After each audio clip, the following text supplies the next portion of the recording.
The Griffith site has over 2,000 projects made for the Cricut cutting machines. If you're new to using custom files for your Cricut, then this mini course is for you. We learn how to download the SVG files from leahgriffith.com and upload them into Design Space. We then learn how to set score lines. For SVG files that are made for crepe paper, I show you all the tips and tricks for best results. Next, we upload and prep the JPEGs for print and cut projects, and we finish the mini course with how to save your uploaded and edited files. Once you know how to use SVG files and JPEGs with your Cricut, a whole new world opens up in your craft room. For almost every paper cut project on our site, we do include an SVG cut file as well as a PDF template. This allows everyone to be able to make the project with or without a cutting machine. Click the button labeled SVG cut file and download the file to your computer. Unzip the downloaded file to extract the SVG. You may want to have a special folder where you keep all of your Leah Griffith downloads and maybe even a subfolder for the SVG files. Open the Design Space app and click on New Project. This will open the canvas. In the left-hand column, click the Upload icon, then click Upload Image. Drag and drop your file or browse to select the desired SVG cut file. Click Open and save to Design Space. To use a Leah Griffith SVG file, click on the uploaded file in Recently Uploaded Images, then click Insert Images. Our files include cutting notes.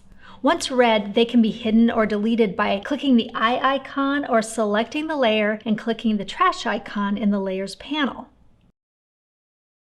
Scroll through the layers and change the line type of all the magenta marks to Score.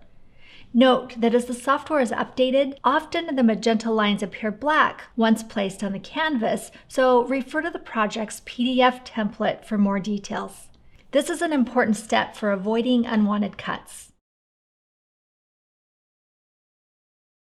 Select the score lines and the coordinating layer, click Ungroup, then Attach, and click Make It. Now your file is ready to score, then cut. Again, all of the cutting tips are at the top of the file. This will indicate that the crepe paper is to be placed in the direction of the marked grain lines.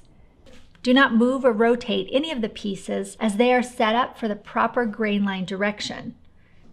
Please note that you will need a Cricut Maker with a rotary blade attachment to cut crepe paper. Here on the virtual mat, you can move the unattached pieces to optimize your material, but again, do not rotate your pieces.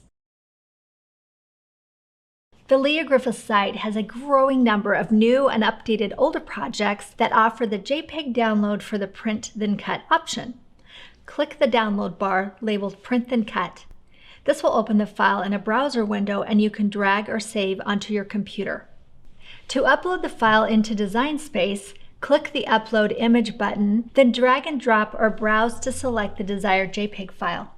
For Select Image Type, choose Simple and click Continue. With the Select and Erase tool, click on all the outer white around the illustration so that you can see the checkerboard. This is where the machine will make the cut lines. Click Continue and save. Upload the artwork onto the canvas. Resize image if requested, then follow the prompts to first print, then cut your project. All of the SVG and JPEG files that you uploaded into Design Space will remain there. They can be found simply by clicking Upload, then View All next to Recently Uploaded Images. To save your files with updated score lines, attached groups, or any other alterations, simply click Save and name your project. You'll find your alterations under My Projects. Since we've made these projects specially for our members, we ask that you do not make them public. I hope you've discovered some helpful tips in this mini course. Feel free to contact us if you have any additional questions on how to use our projects on your Cricut. And be sure to watch for more member-only courses on leahgriffith.com.